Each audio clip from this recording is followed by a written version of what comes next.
नमस्कार, मैं ज्योतिषाचार्य अनुपमा अग्रवाल ज्योतिष विज्ञान चैनल में आपका स्वागत है।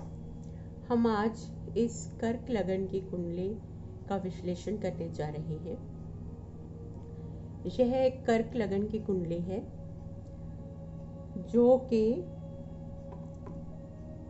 लगन जो है पुनर्वसु नक्षत्र में है और गुरु के नक्षत्र में है और राहु के उप नक्षत्र में है। तो ऐसे व्यक्ति बहुत ही धार्मिक प्रवृत्ति के होते हैं और बहुत ही कूल नेचर के होते हैं, इमोशनल बहुत ज़्यादा होते हैं और परिवर्तनशील होते हैं, चंचल होते हैं। और इस कुंडली में हम देखेंगे कि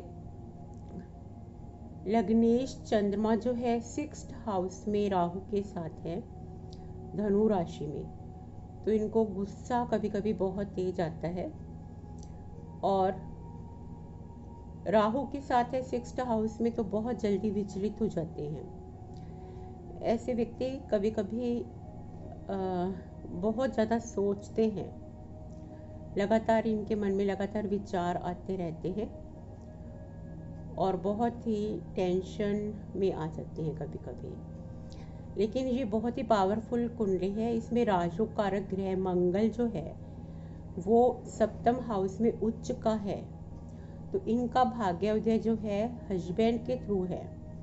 भाग्येश गुरु भी 7th में है, तो इनका भाग्योदय जो है हस्बैंड के थ्रू है। लेकिन ये गुरु नीच राशि का है, तो थोड़ी सी वैचारिक मतभेद इनके हस्बैंड के साथ रहते हैं और कभी कभी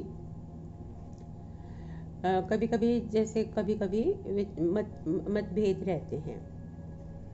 और ये बहुत ही राइजिंग स्टार हैं। इनका सूर्य उच्च का 10th भाव में शुक्र के साथ है, एकादशी शुक्र और चतुर्थी शुक्र।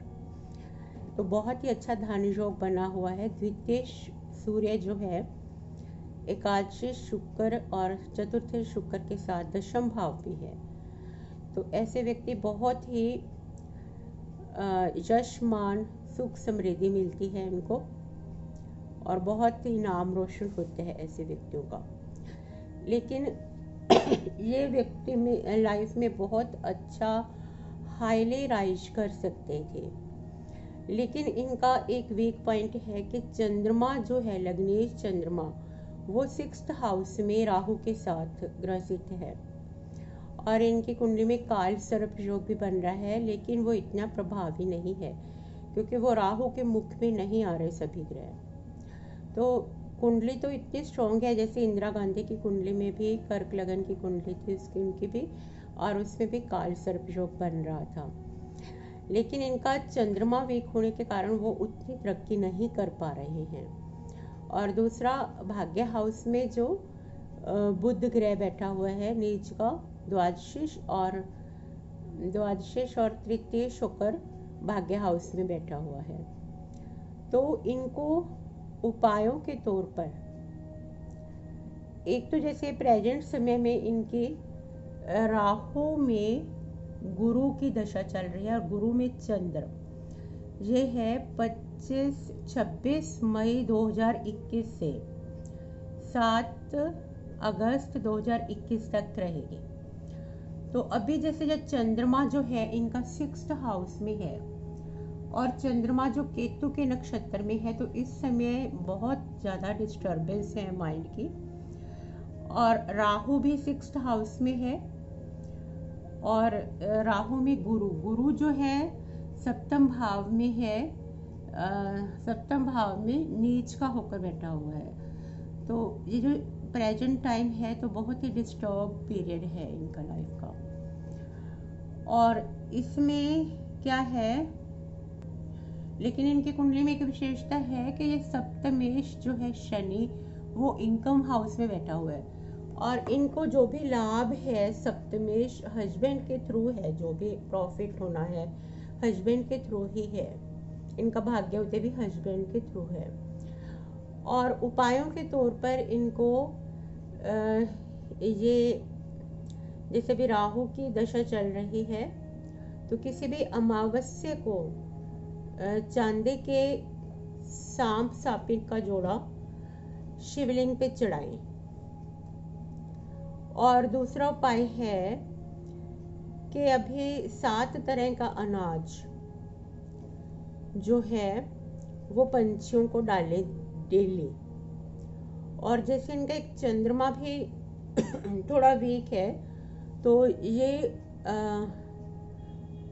शिवलिंग पे जल अभिषेक करें कच्चे दूध से, और ओम नमः शिवाय का मंत्र जाप 108 बार डेली करें। तो जैसे इनका चंद्रमा स्ट्रांग होता है तो बहुत ही ज़्यादा राइज कर सकते हैं। 6 मंथ में अगर ये डेली इस मंत्र का जाप करते हैं तो 6th मंथ में इनका चंद्रमा जो है स्ट्रॉन्ग हो जाएगा और इनका जो है मंत्र सिद्ध हो जाता है।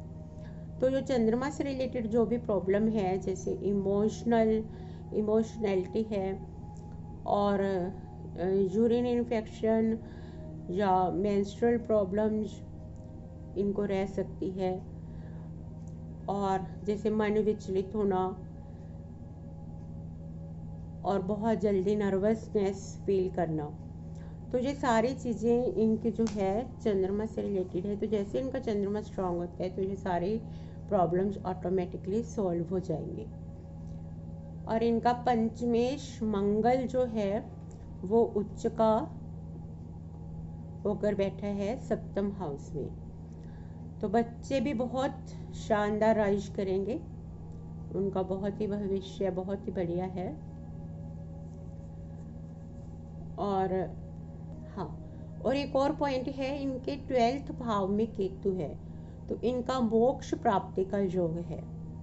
ये बहुत ही आध्यात्मिक हैं और बहुत ही धार्मिक प्रवृत्ति के भी हैं। और इसके उपायों के तौर पर एक दूसरा पॉइंट भी है कि इनको बुध जो है गाय को चारा डालें बुधवार के दिन, लगातार 5 बुधवार तो करे कम से कम, तो इनका सही हो जाएगा। और इनके अष्टक वर्ग में देखा जाए तो 4th हाउस बहुत ही बढ़िया है, मन को ऐसे सुकून है, माता का सुख, मकान का अच्छा सुख, वाहन सुख, सब बहुत बढ़िया है। और 5th हाउस बहुत बढ़िया है, बच्चों का बहुत अच्छा सुख है और हस्बैंड का भी सही है। 10th हाउस थोड़ा वीक है, बिजनेस का जो खुद का कोई काम नहीं लग रहा, लेकिन इनकम हाउस बहुत बढ़िया है, इनकम बहुत अच्छी स्ट्रॉन्ग है और व्यय भाव में कम, खर्चा कम है, तो इनके पास पैसे जमा हो जाते हैं।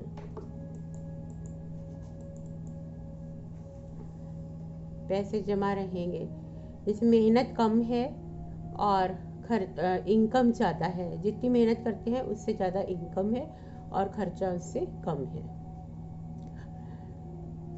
तो इस तरह से ये कर्क लगन की कुंडली है और इनका राजोकारक मंगल है, तो इन्हें हनुमान की भी उपासना करनी चाहिए, तो वो उनको फलित होगा।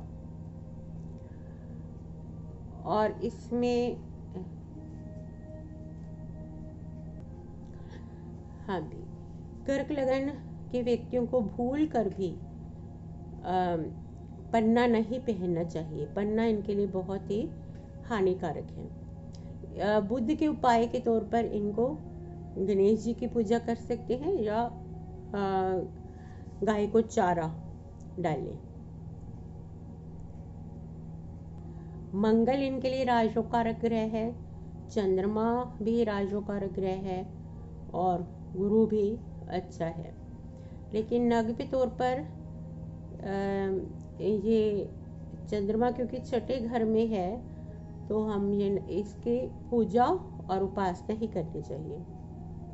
और गुरु भी नीच का है तो हम इसका भी नग नहीं पहना सकते, लेकिन यहाँ जैसे मंगल इनका ऑलरेडी स्ट्रॉन्ग है, सूर्य बहुत ही स्ट्रॉन्ग है, ग्रह इनके सभी स्ट्रॉन्ग है, खाली बुध को छोड़कर।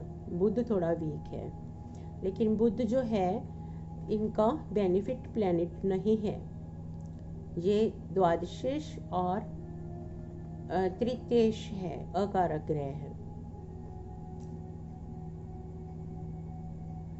तो ये थी कर्क लगन की कुंडली की प्रेडिक्शन। धन्यवाद, थैंक यू।